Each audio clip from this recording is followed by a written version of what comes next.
Վրաստան, Թուրքիա, Իրան, Ադրբեջան։ Ինչ են անում Հայաստանի հարևանները։ Ինչ է կատարվում այդ երկրներում։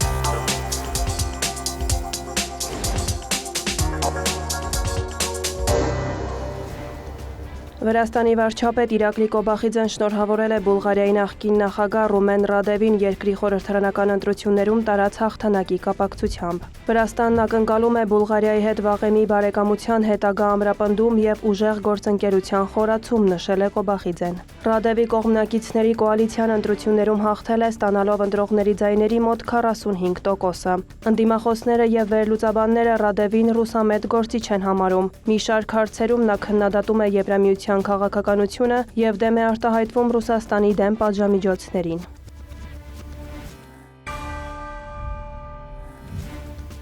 Վրաստանի խորհրդարանի նախագահ Շալվա Պապուաշվիլին Վրաստանի խորհրդարանի պատվո մեդալ է շնորհել Ադրբեջանի Միլի Մեջլիսի խոսնակ Սահիբա Գաֆարովային։ Վրաստանի եւ Ադրբեջանի միջև համագործակցության խորացման եւ միջխորհրդարանական հարաբերությունների զարգացման գործում ունեցած հատուկ ավանդի համար։ Նշվում է, որ Գաֆարովայի օրոք երկու երկրի օրենսդիրների միջև կապերը զգալիորեն ակտիվացել են բոլոր մակարդակներում, կայացել են մի շարք բարձրաստիճան այցեր։ Հիշատակվում է 2025 թվականի մայիսին Վրաստանի եւ Ադրբեջանի խորհրդարանների միջև ստորագրված փոխըմբռնման հուշագիրը, ուղղված կանոնավոր շփումների հետագա ամրապնդմանը։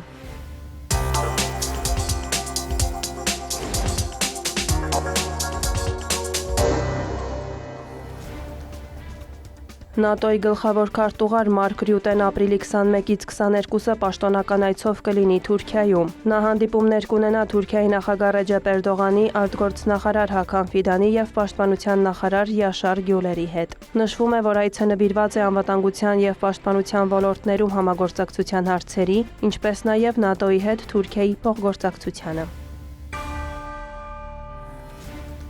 Թուրքիայում շարունակվում են դպրոցների վրա հարձակումների հետ կապված լայնածավալ հետաքննությունները։ Դրանք գտնվում են Արդարադատության, Ներքին գործերի եւ Կրթության նախարարությունների համակարգման ներքո։ Միջադեպերի ֆոնին իրավապահներն արձանագրել են սոցցանցերում տեսանյութերի, ապատեղեկատվության եւ հաղորդագրությունների ակտիվ տարածում, որոնք կարող են վախ եւ խուճապ առաջացնել բնակչության շրջանում։ Հետաքննության շրջանակներում հարուցվել է 661 գործ, 68 մարդ կալանավորվել է, 127-ը գտնվում է դատական վերահսկողության ներքո, 249 կասկածյալ ձերբակալվել է, իսկ սոցցանցերի 1104 օգտահաշվի հասանելիությունն արգելափակվել է։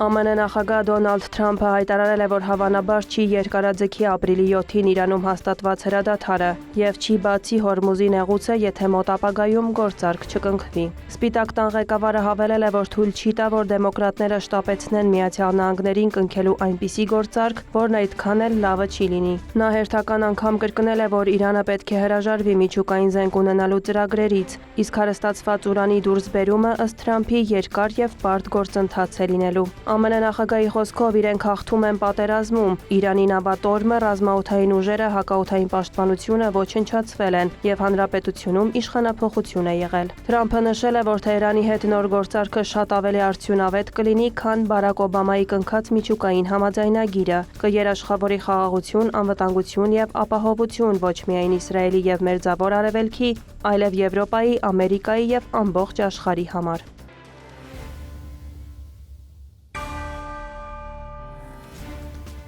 Իրանցիների նկատմամբ չի կարելի ուժ կիրառել, հայտարարել է Մասուդ Փեզեշքյանը։ Իրանի նախագահը կոչ է արել հարգել ստանձնած պարտավորությունները, որոնք հիմք են ծառայում երկխոսության համար։ Փեզեշքյանի խոսքով Իրանը պատմականորեն չի վստահում Միացյալ Նահանգների կառավարությանը, իսկ ամերիկացի պաշտոնյաների ոչ կառուցողական եւ հակասական հայտարարությունները դառը ուղերձ են այն մասին, որ նրանք պահանջում են Իրանի կապիտուլյացիան։ Իսլամական Հանրապետության խորհրդարանի խոսնակն էլ նախազգուշացրել է, չեն պատրաստվում սպառնալիքների ներքո բանակցություններ անցկացնել։ Նրա խոսքով Դոնալդ Թրամփը խախտելով հրադադարը ցանկանում է բանակցային սեղանը վերածել կապիտուլյացիոն սեղանի կամ արդարացնել պատերազմի հնարավոր վերսկսումը։ Մոհամմադ Բաղեր Ղալիբաֆը հավելել է, Թեհրանը պատրաստ է նոր խաղաքարտեր օգտագործել մարտի դաշտում։ Իսլամաբադում Իրանի հարցով հնարավոր բանակցություններին ընդառաջ հեռախոսազրույց են ունեցել Իրանի և Ռուսաստանի արտաքին գործերի նախարարները։ Աբբաս Արաղչին ներկայացրել է Իրանի դիրքորոշումը ԱՄՆ-ի կողմից հրադադարի խախտումների և Հորմուզի նեղուցի անօրինական շրջափակման վերաբերյալ։ Ռուսական կողմը վերահաստատել է հրադադարը պահպանելու և դիվանագիտական ջանքերը շարունակելու անհրաժեշտությունը, կանխելու հետագա էսկալացիան և զինված բախումների վերսկսումը, ասված է Ռուսաստանի արտգործնախարարության հաղորդագրության մեջ։ Սերգեյ Լավրովը պատրաստակամություն է հայտնել նպաստելու Իրանի և Պարսից ծոցի արաբական պետությունների միջև փոխընդունելի համաձայնությունների ձեռքբերմանը։ Իրանական կողմն էլ հաստատել է պատրաստակամությունը անելու հնարավորը Հորմուզի նեղուցով ռուսական նավերի և բեռների անարգել անցումն ապահովելու համար։ Արաղչին հեռախոսազրույց է ունեցել նաև Պակիստանի արտաքին գործերի նախարար Մոհամմադ Իսհակ Դարի հետ։ Բարձր գնահատել Իսլամաբադի միջնորդական ջանքերը։ Նախարարներն ընդգծել են տարածաշրջանում խաղաղության և կայունության ամրապնդմանն ուղղված խորհրդակցությունների շարունակման անհրաժեշտությունը։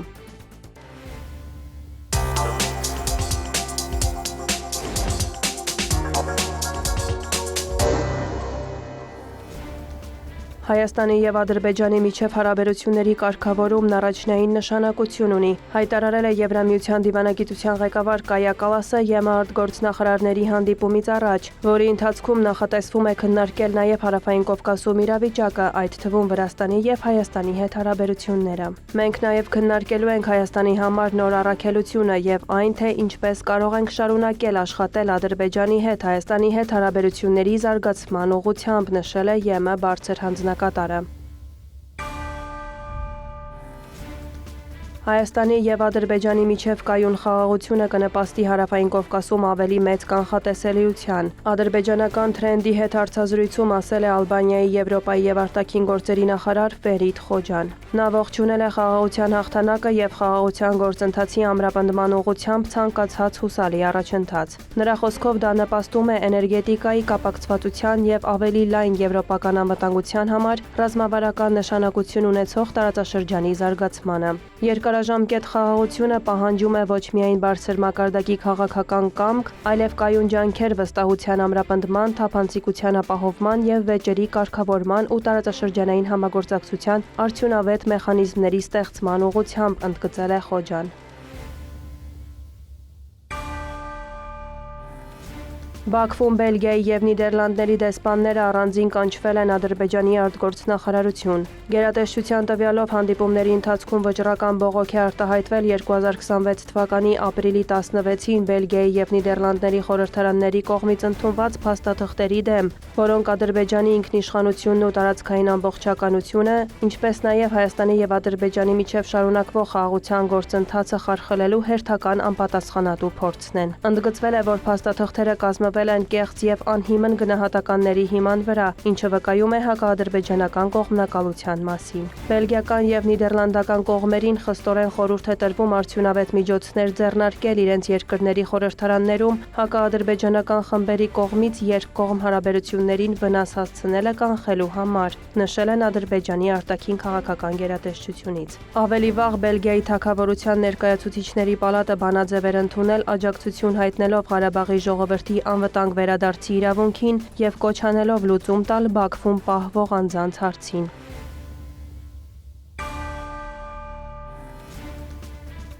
Ադրբեջանն այսօր դիզելային վառելիքի հերթական խմբաքանակն է ուղարկել Հայաստան։ Առաքման ծավալը կազմել է 16 վագոն, հայտնում են ադրբեջանական լրատվամիջոցները։ Բեռը Հայաստան կտեղափոխվի Վրաստանի տարածքով երկաթուղային ճանապարհով։ Ադրբեջանից Հայաստան ուղիղ մատակարարումները սկսվել են 2025 թվականի դեկտեմբերի 18-ին։ Մինչ այժմ Հայաստանն Ադրբեջանից ներմուծել է 6312 տոննա դիզելային վառելիք, 979 տոննա ռեգուլյար և 2955 տոննա պրեմիում տեսակի բենզին։